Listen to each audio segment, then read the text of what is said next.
Hi everybody, this is Amani Stinson with All Things Deep.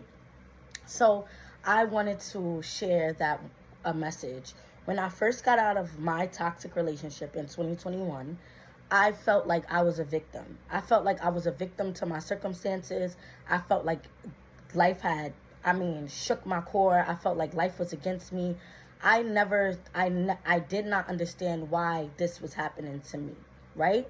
Once I started once I started to come out of and shake off that victim mentality is when my healing really started to begin, right? When I got up every day and I started to take accountability for how I played a part in my toxic relationship and how I played a part in shaping the circumstances of my past relationship is when things started to shift for me.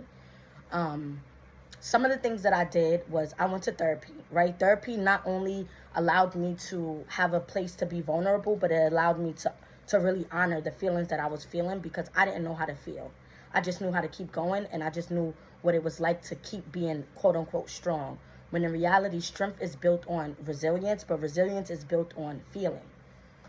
So I want people to understand that victimhood will really keep you trapped, and nobody's a victim. At the end of the day, we all are dealt with cards.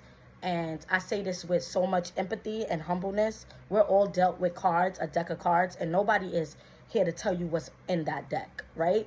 But when you keep your faith strong in God and you keep your faith strong in yourself and you get the help and you find out the things that you need in order to cope with your reality at those times, that's when healing begins. After being in a victim mentality, acceptance came, right? I had to accept that I wasn't okay. I had to accept that I was sad. I had to accept that I wasn't myself.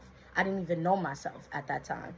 I had to accept that I was suffering with SI, right? If you're in the mental health, you know what SI stands for. I can't say it because they're gonna take my video down, right?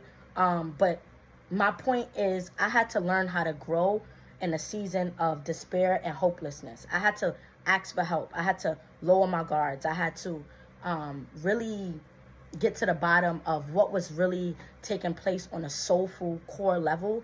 And once I really started to do the work responsibly, I realized that, wow, I was actually more in control than I thought I was. I was actually exactly where I was meant to be. And even if that was a painful season, it got me through so many things. And I was able to really overcome that pain. And now I'm grooving and moving and flourishing, baby. Peace.